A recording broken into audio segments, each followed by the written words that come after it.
તો ઉત્તર ગુજરાતના રબારી સમાજને લઈને ડીસાના શમશેરપુરામાં રબારી સમાજનું મહાસંમેલનનું આયોજન થયું છે। ધાનેરાના ધારાસભ્ય અને સમાજના આગેવાન માવજી દેસાઈની આગેવાનીમાં મહાસંમેલન યોજાઈ રહ્યું છે। ત્યારે ડીસાના શમશેરપુરા ખાતે આવેલા MM દેસાઈ શૈક્ષણિક સંકુલમાં રબારી સમાજના નવા બંધારણ માટેનું મહાસંમેલન યોજાવા જઈ રહ્યું છે।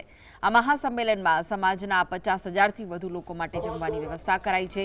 આગેવાનો અને આગંતુકો માટે વિશાળ બેસવાની વ્યવસ્થા ઊભી કરાઈ છે। લોકોની સુવિધા માટે ચા પાણીની પૂરતી વ્યવસ્થા, આરોગ્ય સુરક્ષાને ધ્યાનમાં રાખી 108 એમ્બ્યુલન્સ અને આરોગ્ય ટીમ તૈનાત છે। લોકોને ત્યાં પહોંચવા માટે 10 મિની બસની ખાસ વ્યવસ્થા કરાઈ છે। સાથે સાથે 10થી 15,000 વાહનો માટે વિશાળ પાર્કિંગની વ્યવસ્થા છે। સંમેલન દરમિયાન વ્યવસ્થા સુચારુ રહે તે માટે આશરે 700 સ્વયંસેવકો ફરજ પર હાજર છે। તમામ ક્ષેત્રે જ્યારે આ એક સંમેલન મળવા જઈ રહ્યું છે, પહેલાં તો આ સંમેલનમાં ખરેખર હજારો લોકો આવ્યા છે। માતાઓની બહેનો જોડાણી છે। આવનારા કુરિવાજો દૂર કરીને સમાજ એક તાતણા બંધાણો છે, એટલા માટે સમાજની ગૌરવની બાબત છે। નરસિંહભાઈ દેસાઈ, રબારી સમાજ।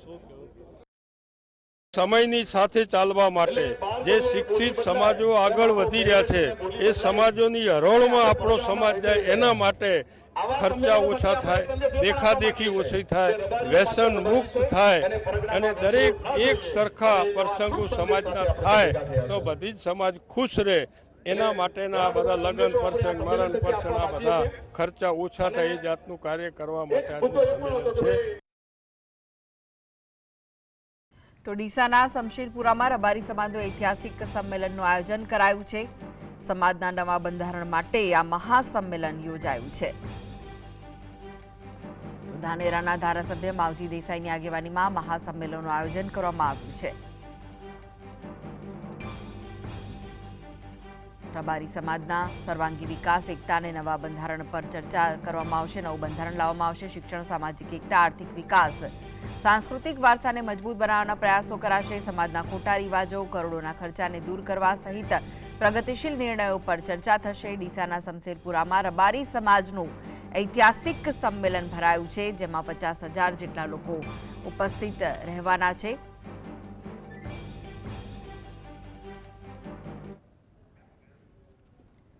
તો વધુ વિગતો માટે જોડાઈ ગયા છે સંવાદદાતા ધ્રુવ। રબારી સમાજના મહાસંમેલનનું આયોજન થયું છે, શું વિગતો છે? હાલમાં શું અપડેટ છે? નિવારણ લાવવાનું રહેશે। છૂટાછેડાના પ્રસંગમાં જે ફંડ નક્કી થાય તેમાંથી 10% રકમ જે તે તાલુકાના શૈક્ષણિક સંકુલમાં આપવાની રહેશે। કોઈ પણ દીકરા કે દીકરીને મનરૂપ થાય તો 2 વર્ષમાં નિકાલ કરી દેવો। સમાજમાં દીકરા કે દીકરીને કોઈ ભણવું પડે તો કે માતાજીને ભણાવવું નહીં, તેમજ પોલીસ કે કોર્ટ કચેરીમાં દાખલ કરવા નહીં, સામાજિક સગા સંબંધી સામાજિક બંધારણ સમાજ માટે કેટલું સમાજ માટે નવા યુગ પ્રમાણે ખૂબ જ જરૂરી આર્થિક અને દીકરીઓના શિક્ષણ માટે આપણે પુત્રોના શિક્ષણ માટે સમાજે ખૂબ અધ્યયન કરીને આ ઐતિહાસિક બંધારણ રજૂ કર્યું છે। એકતા, સંગઠિત અને સમાજના દીકરીઓ શિક્ષણ તરફ, ડેવલપમેન્ટ તરફ મળે એવા પહોળા આશયથી તૈયાર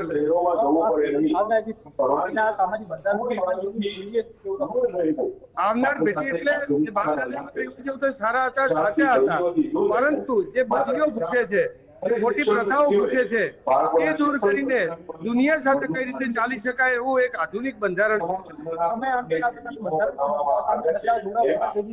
સમયના હિસાબે દેશના કાયદા પણ બદલાતા હોય તો બંધારણ પણ બદલાવ જરૂરી હોય છે। આપ જોશો કે અમે બંધારણનું વિમોચન પણ રજીસ્ટર કર્યું છે। એટલે અમે આગળની તરફ છીએ, અમે જૂનવાની તરફ નથી, આગળ વધવા માટે તૈયાર। રબારી સમાજના પહેરવેશમાં એટલા માટે કે બધાને એમ લાગે કે અમે તમામ ભાગીદારો એક છીએ। મેસેજ આપ્યો આપણે સાથે મળીને એક મંત્ર થઈ અને એકમાં મળી ગયા છીએ। એક સમાજ, એક બંધારણ, એક રિવાજ વાળી વાત લઈને આગળ વધે। એક સમાજ, એક બંધારણની વાત લઈને કોઈ